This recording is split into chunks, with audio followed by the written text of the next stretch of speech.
أعوذ بالله من الشيطان الرجيم.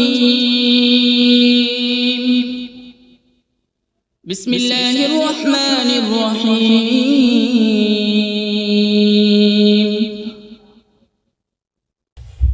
اللہ کے نام سے شروع جو نہایت مہربان رحمت والا ہے۔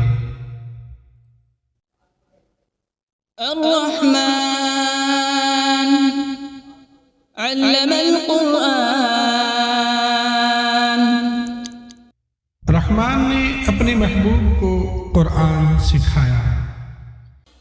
تفسیر میں ہے کہ حضور صلی اللہ تعالی علیہ وآلہ وسلم کے پاس قرآن پاک بظاہر حضرت جبرائیل علیہ السلام کے ذریعے آیا، لیکن در حقیقت اللہ تعالی نے اپنے محبوب صلی اللہ تعالی علیہ وآلہ وسلم کو سارا قرآن سکھایا ہے۔ خلق الإنسان علمه البيان.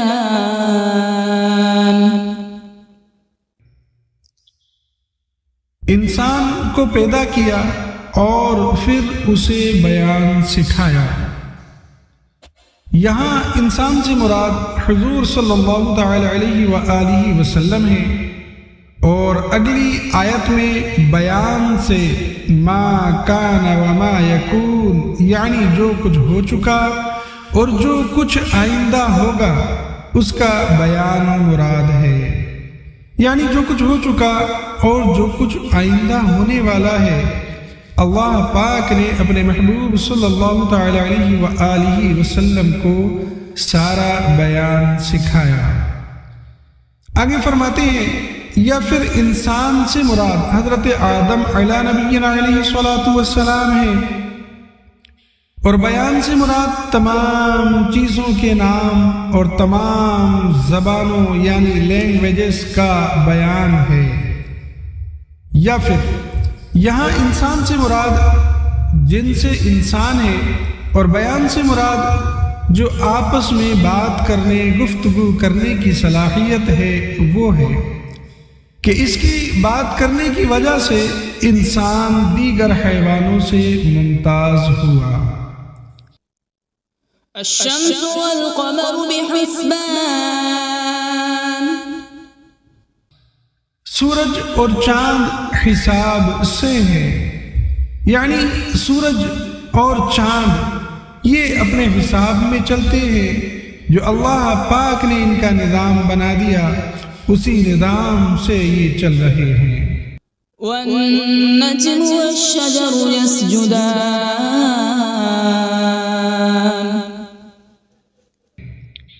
اور بغیر تنے والی نباتات اور درخت سجدہ کرتے ہیں۔ تفسیر میں ہے کہ نباتات اور درخت کے سجدہ کرنے سے مراد ان کے سایوں کا سجدہ کرنا ہے، یا اس سے مراد یہ ہے کہ وہ اللہ تعالی کے حکم کے فرما بردار ہیں۔ والسماء رفعها ووضع الميزان. ألا تطغوا في الميزان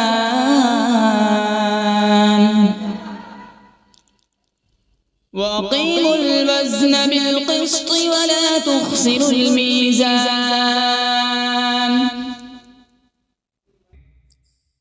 اور آسمان کو اللہ پاک نے بلند کیا اور ترازو رکھی تاکہ تولنے میں نا انصافی نہ کرو، اور انصاف کے ساتھ تول قائم کرو اور وزن نہ گھٹاؤ۔ اس کی تفسیر میں آتا ہے کہ ناپ تول کے معاملات میں عدل اور انصاف اور برابری کی تعلیم اسلام کی شاندار تعلیمات میں سے ہے۔ اس کی اہمیت کا اندازہ اس سے لگایا جا سکتا ہے کہ ناپ تول میں نا انصافی سے معاشرے میں جھگڑے فسادات برپا ہوں گے، باہمی بغض اور عناد بھی پیدا ہوگا، اور یہ چیزیں معاشرتی امن کو تباہ و برباد کر دیتی ہیں۔ اور فرمایا کہ اللہ پاک نے ترازو رکھی تاکہ میزان عمل اس کو دیکھ کر یاد آتا رہے۔ والأرض وضعها للأنام فيها فاكهة والنخل ذات الأكمام۔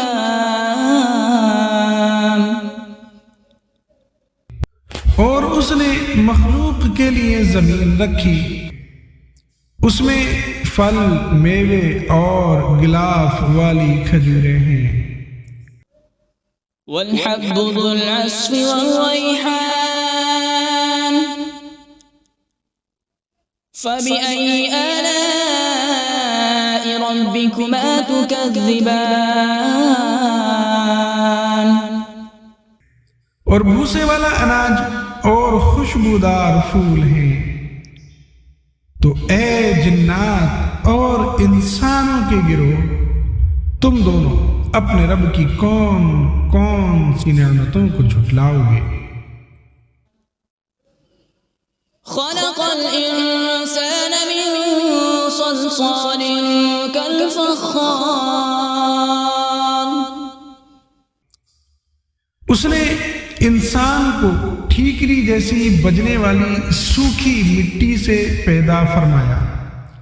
تفسیر میں ہے کہ یہاں انسان سے مراد حضرت سیدنا آدم علی نبینا علیہ الصلاۃ والسلام ہے، اور اس آیت میں اللہ تعالیٰ نے آپ علیہ الصلاۃ والسلام کی پیدائش کی کیفیت کا ایک انداز بیان فرمایا۔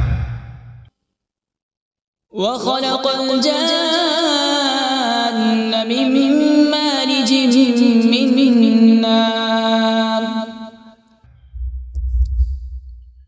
اور اس نے جن کو بغیر دھوئیں والی آگ کے خالص شعلے سے پیدا کیا، یعنی ایسے آگ کے شعلے سے پیدا کیا جس میں دھواں نہیں۔ فبأي آلاء ربكما تكذبان۔ تو اے جنات و انسان، تم دونوں اپنے رب کی کون کون سی نعمتوں کو جھٹلاؤ گے؟ رب المشرقین ورب المغربین۔ وہ دونوں مشرقوں کا رب ہے اور دونوں مغربوں کا رب ہے۔ تفسیر میں آتا ہے کہ دونوں مشرق اور دونوں مغرب، یعنی دونوں پورب اور دونوں پچھم، اس سے مراد یہ ہے کہ گرمیوں میں الگ سمت سے سورج نکلتا اور الگ سمت میں سورج چھپتا ہے، اسی طرح سردیوں میں کچھ سمت الگ ہو جاتی ہے چھپنے کی اور اس کے نکلنے کی۔ تو سورج کے طلوع ہونے اور غروب ہونے کے دونوں مقام مراد ہیں۔ فبأي آلاء ربكما تكذبان۔ تو تم دونوں اپنے رب کی کون کون سی نعمتوں کو جھٹلاؤ گے؟ مرج البحرين يلتقيان۔ اس نے دو سمندر بہائے کہ دونوں ملے ہوئے لگتے ہیں۔ تفسیر میں ہے کہ ان سے مراد میٹھے اور کھاری دو سمندر ہیں جنہیں ایسے بہایا گیا ہے کہ دیکھنے میں ان کی سطح آپس میں ملی ہوئی لگتی ہے، یعنی بالکل ایک جیسی لگتی ہے، کیونکہ ان کے درمیان ان کے بیچ میں فاصلہ کرنے کے لیے کوئی بھی ظاہری طور پر چیز نظر نہیں آتی۔ بینہما برزخ لا یبغیان۔ ان کے درمیان ایک آڑ ہے کہ وہ ایک دوسرے کی طرف بڑھ نہیں سکتے۔ تفسیر میں کہ اللہ تعالیٰ کی قدرت سے ان کے درمیان ایک آڑ ہے جس کی وجہ سے وہ ایک دوسرے کی طرف بڑھ نہیں سکتے، بلکہ ہر ایک اپنی حد پر رہتا ہے اور دونوں میں سے کسی کا بھی ذائقہ مزہ تبدیل نہیں ہوتا۔ فبأي آلاء ربكما تكذبان تو تم دونوں اپنے رب کی کون کون سی نعمتوں کو جھٹلاؤ گے؟ يخرج منهما اللؤلؤ والمرجان فبأي آلاء ربكما تكذبان ان سمندروں سے موتی اور مرجان نکلتا ہے، تو اے جنات و انسان تم دونوں اپنے رب کی کون کون سی نعمتوں کو جھٹلاؤ گے؟ وَلَهُ الْجَوَارِ الْمُنشَآتُ فِي الْبَحْرِ كَالْأَعْلَامِ اور دریا میں پہاڑوں جیسی اٹھتی ہوئی کشتیاں یہ اسی کی ہیں۔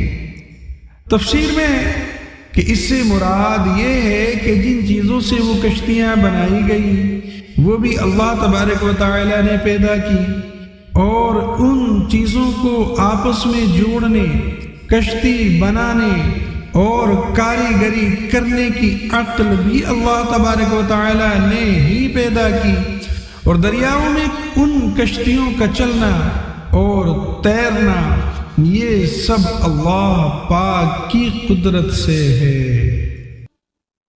فَبِأَيِّ آلَاءِ رَبِّكُمَا تُكَذِّبَانِ تو تم دونوں اپنے رب کی کون کون سی نعمتوں کو جھٹلاؤ گے؟ كل من عليها فان ويبقى وجه ربك ذو الجلال والإكرام فبأي آلاء ربكما تكذبان زمین پر جتنی مخلوق ہے یہ سب فنا ہونے والی ہے، اور تمہارے رب کی عظمت اور بزرگی والی ذات یہ باقی رہے گی۔ تو اے جنات اور انسان تم دونوں اپنے رب کی کون کون سی نعمتوں کو جھٹلاؤ گے؟ يسأله من في السماوات والأرض كل يوم هو في شأن فبأي آلاء ربكما تكذبان آسمانوں اور زمین میں جتنے ہیں سب اسی کے سوالی ہیں، اور وہ ہر دن کسی کام میں ہے۔ تفسیر میں کہ اس آیت کا معنی یہ ہے کہ اللہ تعالی ہر وقت اپنی قدرت کے آثار ظاہر فرماتا ہے، کسی کو روزی دیتا ہے، کسی کو مارتا ہے اور کسی کو زندہ کرتا ہے، کسی کو عزت دیتا ہے اور کسی کو ذلت میں مبتلا کر دیتا ہے، کسی کو مالدار کرتا ہے اور کسی کو محتاج، کسی کے گناہ بخشتا ہے اور کسی کی تکلیف دور کرتا ہے۔ یاد رہے کہ اللہ تعالیٰ کے لیے مصروف اور مشغول کا لفظ استعمال کرنا یہ جائز نہیں، یہ لفظ استعمال ہی نہیں کر سکتے کیونکہ اللہ تعالیٰ ان اوصاف سے پاک ہے۔ تو اے جنات اور انسان کے گروہ تم دونوں اپنے رب کی کون کون سی نعمتوں کو جھٹلاؤ گے؟ سنفرغ لكم أيها الثقلان اے جنوں اور انسانوں کے گروہ ابھی ہم تمہارے حساب کا قصد فرمائیں گے۔ تفسیر میں ہے کہ آیت میں سنفرغ سے اس کا حقیقی معنی فراغت مراد نہیں بلکہ اس کا مجازی معنی قصد کرنا مراد ہے۔ اللہ تعالیٰ کے لیے فارغ کا لفظ استعمال نہیں کر سکتے کیونکہ اللہ تعالیٰ فراغت کے مفہوم سے پاک ہے، نیز اس آیت میں تمام انسانوں کے لیے نصیحت ہے کہ وہ دنیا میں وہ جیسے چاہیں زندگی گزارے، لیکن مرنے کے بعد انہیں ہر حال میں اللہ تبارک و تعالیٰ کی بارگاہ میں پیش ہونا ہے، اور اللہ تبارک و تعالیٰ کی بارگاہ میں اپنے اعمال کا حساب دینا ہوگا، اور پھر جس طرح کے اعمال کیے ہوں گے اسی طرح کی جزا ملے گی۔ فبأي آلاء ربكما تكذبان؟ تو تم دونوں اپنے رب کی کون کون سی نعمتوں کو جھٹلاؤ گے؟ يا معشر الجن والإنس إن استطعتم أن تنفذوا من أقطار السماوات والأرض فانفذوا لا تنفذون إلا بسلطان۔ اے جنوں اور انسانوں کی گروہ، اگر تم سے ہو سکے کہ آسمانوں اور زمین کے کناروں سے نکل جاؤ تو نکل جاؤ، لیکن تم جہاں نکل کر جاؤ گے وہاں اسی کی سلطنت ہے۔ فبأي آلاء ربكما تكذبان؟ تو اے جنات اور انسان کی گروہ، تم دونوں اپنے رب کی کون کون سی نعمتوں کو جھٹلاؤ گے؟ يرسل عليكما شواظ من نار ونحاس فلا تنتصران۔ فبأي آلاء ربكما تكذبان؟ تم پر آگ کا بغیر دھوئے والا خالص شعلہ اور بغیر شعلے والا خالص دھواں بھیجا جائے گا، تو تم ایک دوسرے کی مدد نہ کر سکو گے۔ تو اے جنات اور انسان کے گروہ، تم دونوں اپنے رب کی کون کون سی نعمتوں کو جھٹلاؤ گے؟ فإذا انشقت السماء فكانت وردة كالدهان۔ فبأي آلاء ربكما تكذبان؟ پھر جب آسمان پھٹ جائے گا تو گلاب کے پھول جیسا سرخ ہو جائے گا جیسے سرخ چمڑا۔ تو اے جنات و انسان، تم دونوں اپنے رب کی کون کون سی نعمتوں کو جھٹلاؤ گے؟ فيومئذ لا يسأل عن ذنبه إنس ولا جان۔ تو اس دن کسی آدمی اور جن سے اس کے گناہ کے متعلق نہیں پوچھا جائے گا۔ اس کی تفسیر میں ہے کہ قیامت میں جنوں اور انسانوں سے سوال ہوں گے۔ اس آیت میں جو سوال کی نفی ہے اس کی علماء نے متعدد تعویلات بیان کی ہیں، جن سے ایک یہ ہے کہ جب لوگ قبروں سے اٹھائے جائیں گے اور آسمان پھٹے گا تو اس دن فرشتے مجرموں سے دریافت نہیں کریں گے، مجرموں سے ان کے اعمال کے بارے میں نہیں پوچھیں گے، بلکہ ان کی صورتیں دیکھ کر ہی پہچان لیں گے۔ ان سے سوال دوسرے وقت میں ہوگا جب کہ لوگ حساب کے مقام پر جمع ہو جائیں گے۔ فبأي آلاء ربكما تكذبان؟ تو اے جنات و انسان، تم دونوں اپنے رب کی کون کون سی نعمتوں کو جھٹلاؤ گے؟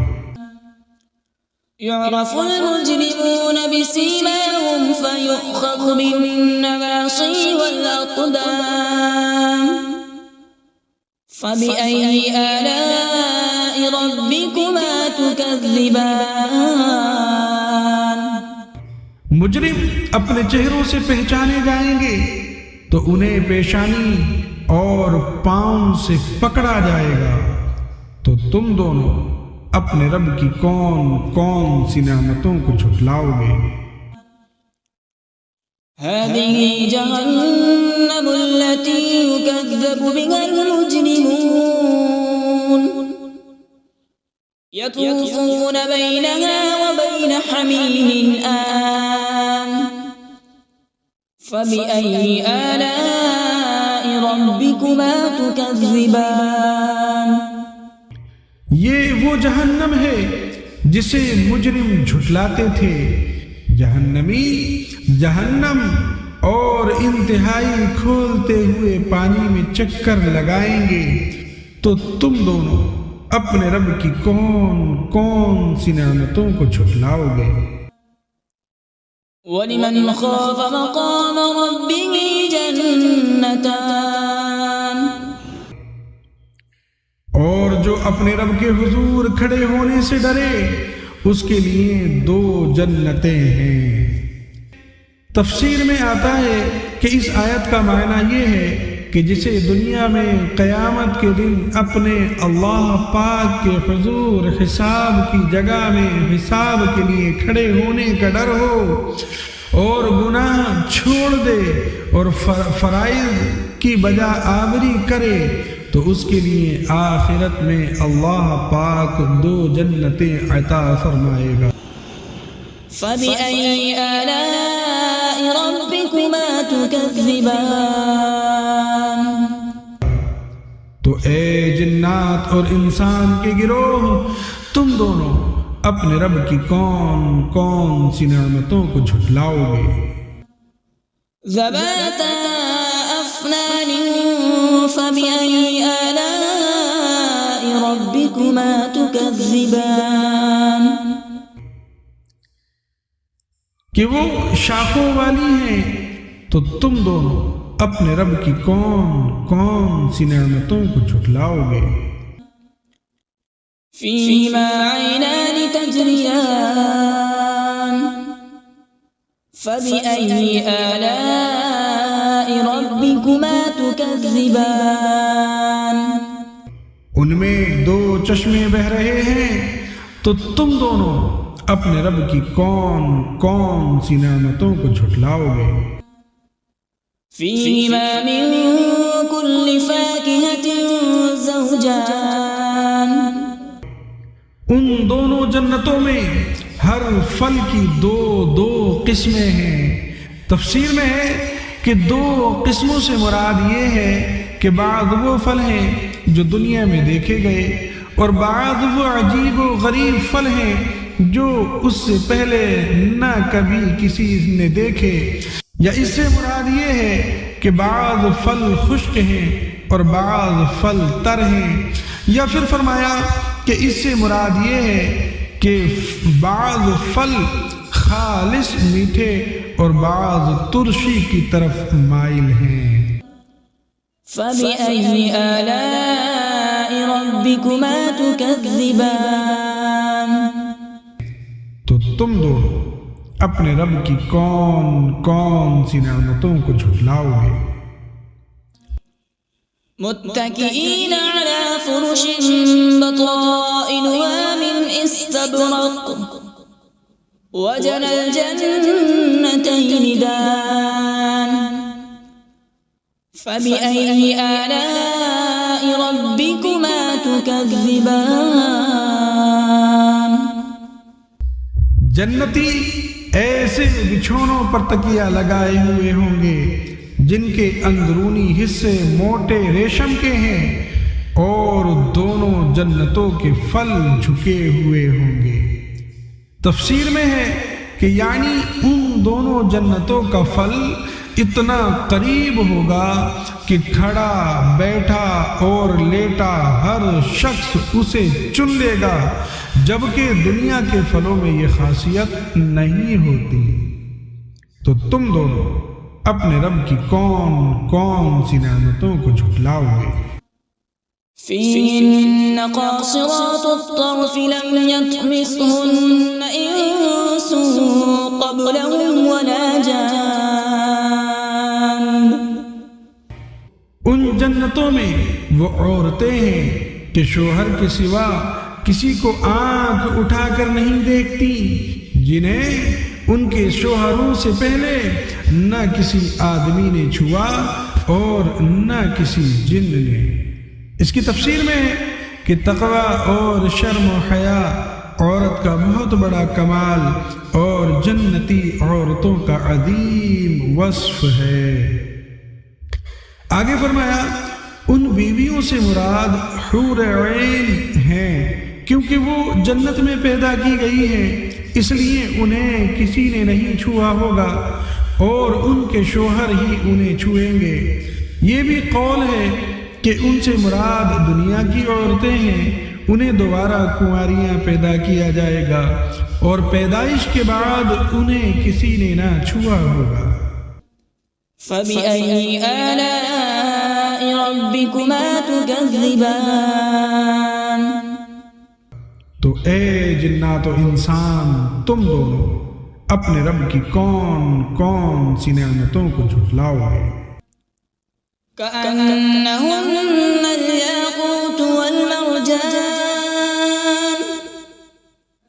فبأي آلاء ربكما تكذبان. گویا وہ لعل اور مرجان موتی ہیں. تو اے جنات و انسانوں کے گروہ، تم دونوں اپنے رب کی کون کون سی نعمتوں کو جھٹلاؤ گے. هل جزاء الإحسان إلا الإحسان. فبأي آلاء ربكما تكذبان. نیکی کا بدلہ نیکی ہے. تو اے جنات و انسان، تم دونوں اپنے رب کی کون کون سی نعمتوں کو جھٹلاؤ گے. ومن دونهما جنتان. اور ان کے علاوہ دو جنتیں اور ہیں. تفسیر میں ہے یعنی جن دو جنتوں کا ذکر اوپر گزرا ان کے علاوہ دو جنتیں اور بھی ہیں، مگر یہ دونوں ان پہلی جنتوں سے مرتبے اور مقام اور فضیلت میں کم ہیں. فبأي آلاء ربكما تكذبان. تو اے جنات و انسان، تم دونوں اپنے رب کی کون کون سی نعمتوں کو جھٹلاؤ گے. مدهامتان. وہ دونوں جنتیں نہایت سبز درختوں کی وجہ سے سیاہی کی جھلک دے رہی ہیں. یہ تفسیر میں ہے کہ سبز رنگ انتہائی خوشنما رنگ اور آنکھوں کے لیے بہت مفید ہے. حدیث پاک میں ہے کہ سبز رنگ کی طرف دیکھنے سے بصارت میں اضافہ ہوتا ہے. فبأي آلاء ربكما تكذبان. تو تم دونوں اپنے رب کی کون کون سی نعمتوں کو جھٹلاؤ گے. فيهما عينان نضاختان. فبأي آلاء ربكما تكذبان. ان میں دو چھلکتے ہوئے چشمے ہیں. تو تم دونوں اپنے رب کی کون کون سی نعمتوں کو جھٹلاؤ گے. فيهما فاكهة ونخل ورمان. فبأي آلاء ربكما تكذبان. ان جنتوں میں میوے اور کھجوریں اور انار ہیں. تو اے جنات و انسان کے گروہ، تم دونوں اپنے رب کی کون کون سی نعمتوں کو جھٹلاؤ گے. فيهن خيرات حسان. ان ان میں اچھے اخلاق والی حسین شکل والی عورتیں ہیں۔ تفسیر میں ہے کہ جنت میں اچھی عادت اور اخلاق والی اور حسین و جمیل عورتیں ہیں۔ یہاں اخلاقی اچھائی کو اللہ تعالیٰ نے پہلے ذکر کیا۔ اس سے معلوم ہوا کہ اچھی عادت اچھی صورت سے افضل ہے، لہذا نکاح کے لیے کسی عورت کا رشتہ دیکھتے وقت اس کے حسن و جمال کے مقابلے میں اس کی اچھی سیرت، اس کے اچھے کردار، اس کی دینداری اور اس کی اچھی عادات کو ترجیح دینا چاہیے۔ فَبِأَيِّ آلَاءِ رَبِّكُمَا تُكَذِّبَانِ، تو تم دونوں اپنے رب کی کون کون سی نعمتوں کو جھٹلاؤ گے؟ حور مقصورات فی الخیام، فَبِأَيِّ آلَاءِ رَبِّكُمَا تُكَذِّبَانِ، خیموں میں پردہ نشین حوریں ہیں، تو تم دونوں اپنے رب کی کون کون سی نعمتوں کو جھٹلاؤ گے؟ لم يطمثهن انس قبلهم ولا جان،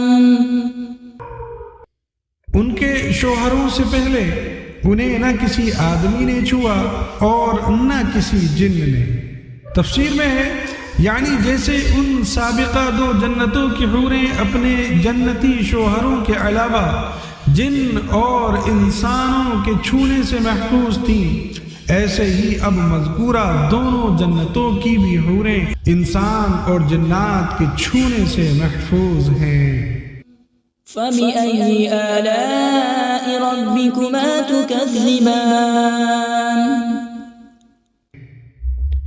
تو تم دونوں اپنے رب کی کون کون سی نعمتوں کو جھٹلاؤ گے؟ متكئين على رفرف خضر وعبقري حسان، جنتی سبز قالینوں اور انتہائی خوبصورت بچھونوں پر تکیہ لگائے ہوئے ہوں گے۔ تفسیر میں آتا ہے کہ اللہ تعالیٰ کے حضور کھڑے ہونے سے ڈرنے والوں کو جو دو جنتیں عطا ہوں گی، ان کے جنتی بچھونوں کا ظاہری حال بیان نہیں کیا گیا، کیونکہ ان کے بچھونوں کی شان بہت بلند ہے اور ان کا ظاہری حال عقل اور فہم کے ادراک سے باہر ہے، یعنی یہ سمجھ سے باہر ہے، جبکہ دوسری دو جنتوں میں اہل جنت کو عطا ہونے والے بچھونوں کا ظاہری حال یہاں بیان کر دیا گیا۔ وہ سبز اور منقش ہوں گے، اس سے ان بچھونوں میں فرق صاف ظاہر ہو رہا ہے۔ فَبِأَيِّ آلَاءِ رَبِّكُمَا تُكَذِّبَانِ، تو تم دونوں اپنے رب کی کون کون سی نعمتوں کو جھٹلاؤ گے؟ تبارک اسم ربک ذی الجلال والإکرام، تمہارے رب کا نام بڑی برکت والا ہے جو عظمت اور بزرگی والا ہے۔ ان الفاظ یا ذی الجلال والاکرام کو اپنی عادت میں شامل کرنا چاہیے کہ اس سے دعا جلد قبول ہوتی ہے۔ صلو علی الحبیب صلی اللہ تعالی علی محمد صلی اللہ تعالی علیہ وآلہ وسلم۔